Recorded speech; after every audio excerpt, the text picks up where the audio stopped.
for the Warriors until the NBA Finals. That is, for the record, they need every day of it. They do, but man, that's scary. That is. That's a lot of time That off. is a lot of time off. Now, Milwaukee would rather get right into it. Young teams want to play fast. Veteran teams, Boogie, KD's banged up. So the Warriors really get a break that is necessary. Like winning that game last night meant something. I want to start this hour with this, though. Last year, let's not get things confused. The Pittsburgh Steelers were 7-2-1 through 10 games. 60% of the NFL season. They were 7-2-1. Second best record in the AFC, led the division, and of their remaining 6 games, they faced Denver, Oakland, Cincinnati. They should have finished minimum 10-5-1 and won their division. They did beat New England at home. But then, let me give you the chronological events that happened. And then in week 12, Ben threw a really, really bad interception against the Denver Broncos. Now, a lot of quarterbacks, Tom Brady's thrown a pick 6 at a Super Bowl. Tom Brady had a terrible pick last year against the Kansas City Chiefs. Big Ben threw an absolutely terrible pick for the 7-2-1 Steelers, and they were leading their division, and life was good, and he threw a bad pick. And do we have the audio? Here's Ben, what he said after that bad interception against Denver. Looking at it on film, the guy I can't tell if he would have caught it or not, obviously, but, he did undercut AB. So, who knows what would have happened. And that's where I talked to AB. AB, you have to come flat. You can't drift in the end zone because those undercuts can happen. Like I said, I thought I was kind of doing the safest thing by throwing it where AB was going to have to really make a play for it. But looking at it on film, like I said, I wish we would have went back to Juju 4 straight plays. Okay, that did not set well with Antonio Brown. So Antonio Brown went on something called The Shop. It's a LeBron show. And then Antonio Brown, we got problems, said this. So the last week of the season, we going into the final game. We got to win, and we got to hope the Ravens don't win so we could advance to the playoffs. I'm a little banged up, so I meet with Coach Tomlin. I'm telling him, like, hey, man, I'm a little banged up, so I'm going to need a little time to get right. So he like, you banged up, man, just, you could just go home. So I'm like, damn, that's where we at? How we get there? I don't have an ego, because, like, bro, I'm just trying to win. We lose a game, he like, damn, AB should have ran the better route. Why would Ben do that? That's the type of guy he is. He feel like he the owner. Bro, you threw the to the D-line, man. I'm gonna run the better route. You need to give me a better ball. Okay, then Ben yesterday, through all of that, remember, 7-2-1, lead the division, second best record, appear to have 3 guaranteed wins, Denver, Cincinnati, Oakland. And then Ben yesterday apologized. He came out and he said, I took some heat, deservedly so. I feel bad. I'm sorry. Did I go too far after the Denver game? Probably. As soon as you say sorry, it only goes so far. Can't take it back on media. I ruined our relationship. I'm truly, genuinely sorry. Then AB responded yesterday, this is the chronological order, and said, Two-Face. All right, and you know where we're at this morning? Big Ben has Juju Smith-Schuster, a Pro Bowler. James Conner, running back, was a Pro Bowler. 3 offensive linemen were Pro Bowlers. And Big Ben's really, really good. And the GM's good. And the Rooneys are good. And Big Ben is good. And the offensive line is good. And this morning, I like Pittsburgh to win the NFC North. Yesterday, Ben put it to bed. And frankly, at this point, it doesn't matter what AB says. He's in Oakland. There was an interesting moment yesterday. And this is why I still think the Steelers are fine. Yesterday on Peter King's Football Morning in America, Mike Tannenbaum, former GM, had a quote that was fascinating. He said, for New England, continuity has become a force multiplier. He said, nobody really talks about the new rules in limited practice time with CBA, but it limits how much new coaches can do with their teams. Whereas the Patriots staff, they've been together so long. So when Miami's rookie offensive coordinator, Chad O'Shea, calls his next play to Josh Rosen, it'll be play number 1. When Adam Gase in the season calls a play for Sam Darnold, it'll be play number 1.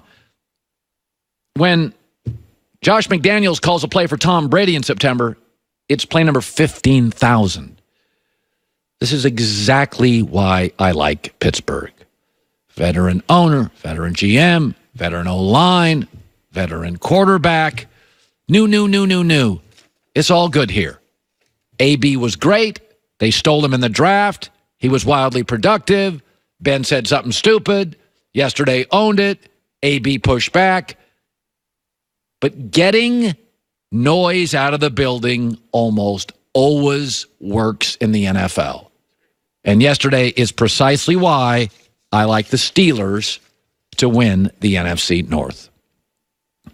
He played for 7 years in the NBA and now is a wildly popular radio host and has been with the media for a long time at KNBR.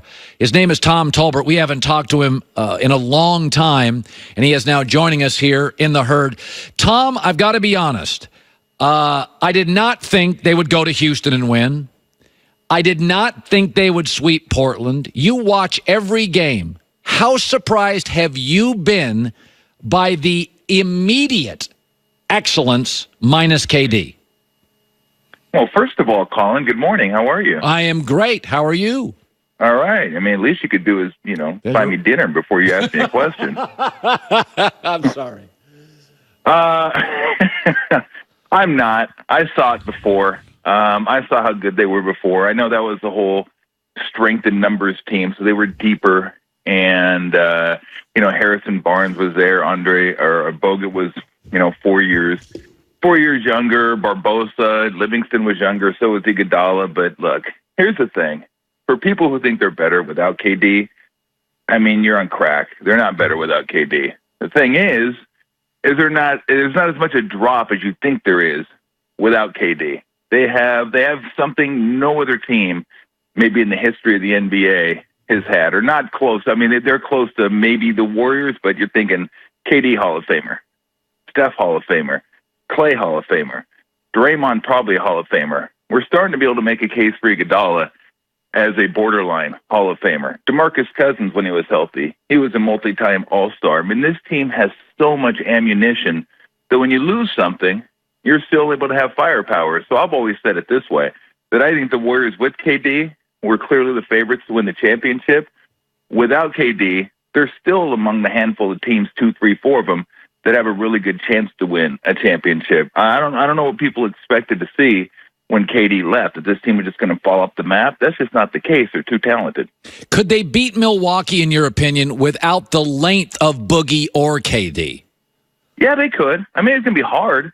I thought it would have been hard to beat Milwaukee anyway. I mean, I think Milwaukee's really, really good. And that being said, they probably won't get by Toronto now, so it looked like a yo-yo in about a week and a half. But I love their team. I love Giannis. I love the length they have on that team. I love the shooting they have on that team. And they got a few issues here and there. But, yeah, it would be tough. But I think they could do it. I mean, they've proven that. They go to Houston, win a Game 6 without KD. They sweep the Trailblazers. I mean, they came from 15 down, 3 straight games in a row against the Trailblazers. Now, does that say more about the Trailblazers or the Warriors? Maybe a little bit of both. But the point is, this team is super talented. They're really good. They have a lot of championship metal. So, yeah, I absolutely believe they could win without KD. Would they be the favorites? Probably a small favorite, not a 2-1 favorite like they would with KD, but, yeah, they could. Listen, I'm on the outside looking in. I have had a former All-Star who knows KD say he's gone. I had an NBA player still in the league last week in the Eastern Conference said he's gone. In the Bay Area, is there sort of an understanding KD is gone?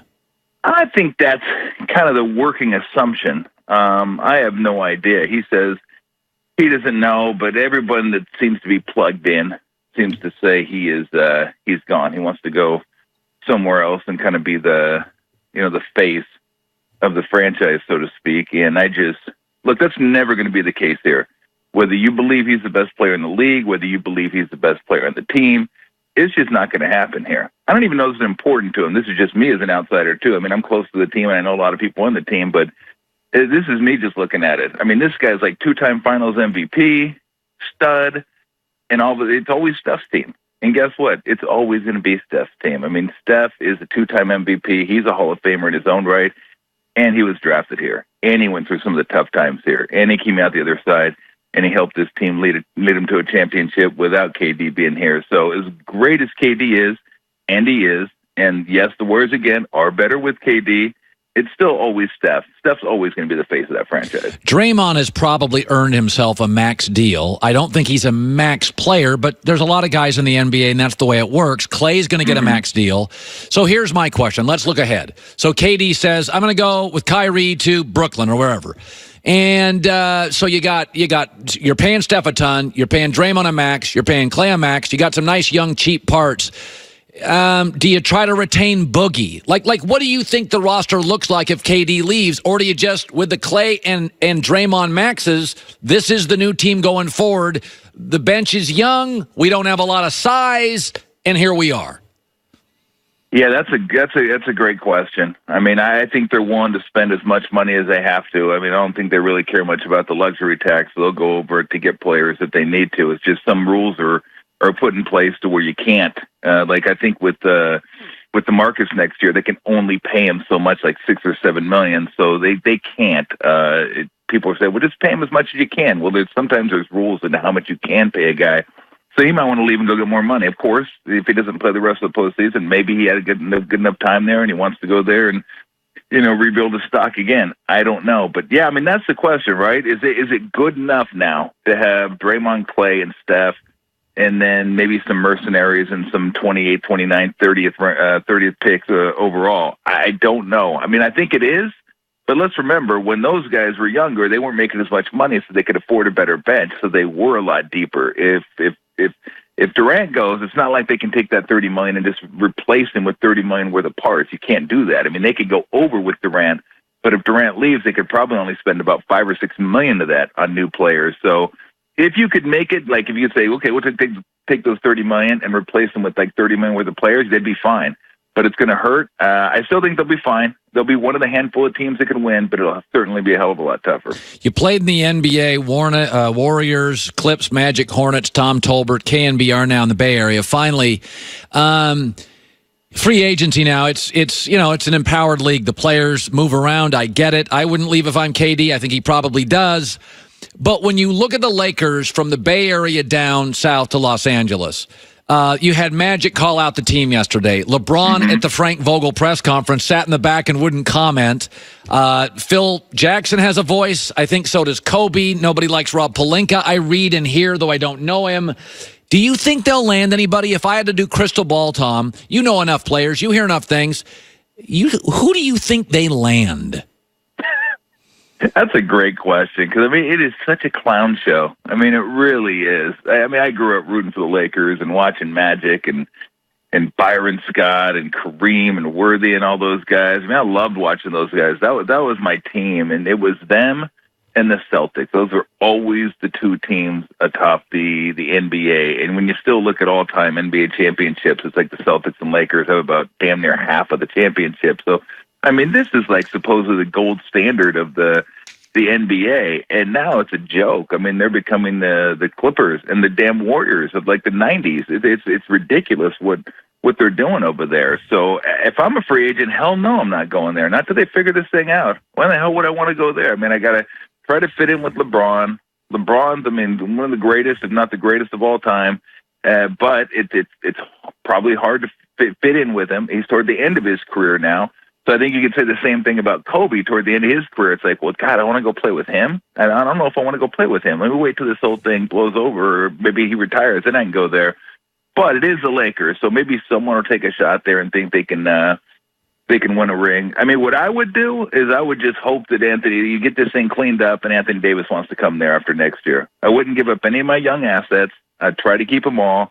LeBron's going to retire in a few years, and I'd hope that my young assets become what I thought they would be, and then Anthony Davis joins us, and at least I have Anthony Davis and those young assets, and then I can move forward with that. But I mean, if you get one of the second tier free agents this year and blow up your cap space again for just trying to make the playoffs this year, I don't know. I mean, I don't know if they have a plan, and that's the problem. They seem to always have a plan down there, but I don't know what the plan is now. And Magic was probably right. There are too many voices.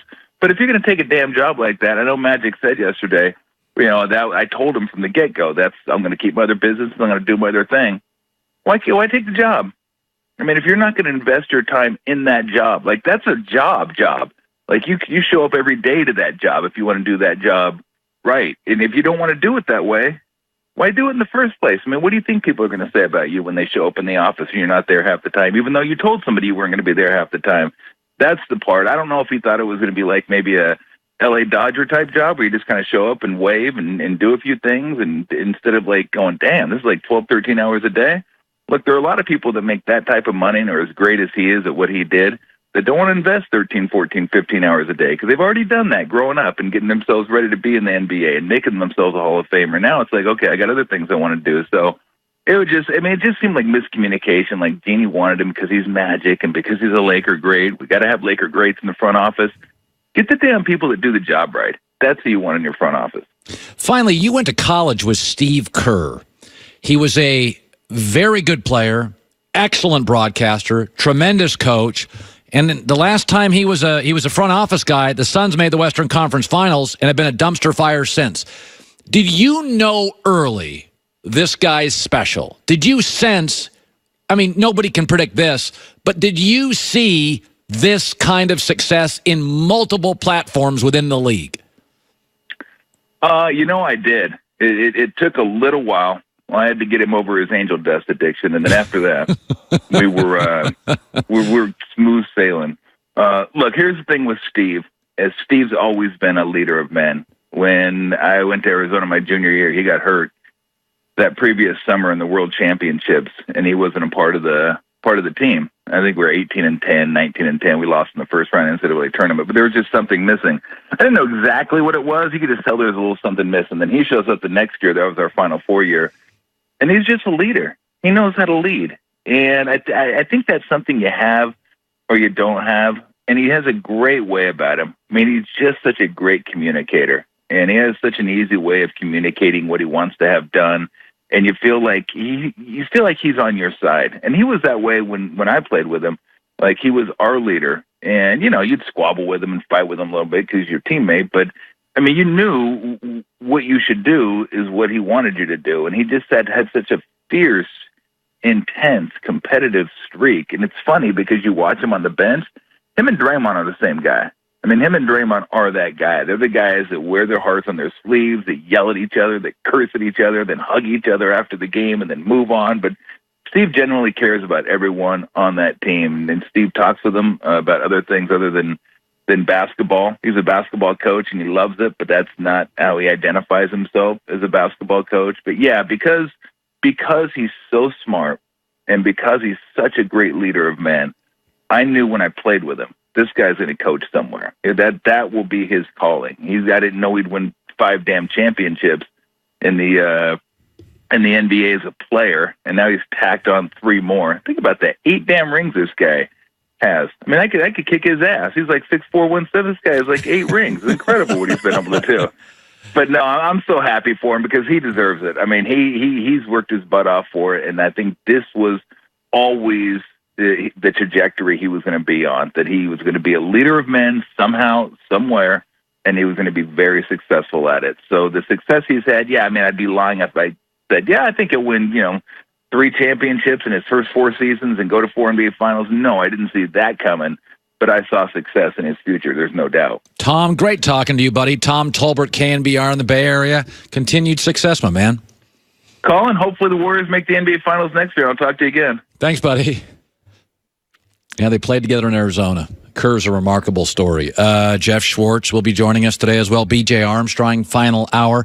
You know what's crazy? Only 17% of homes in the United States, 17%, okay, that's a small number, right, have home security. Because most people think it's expensive, and it's annoying, and it's difficult. Simply Safe says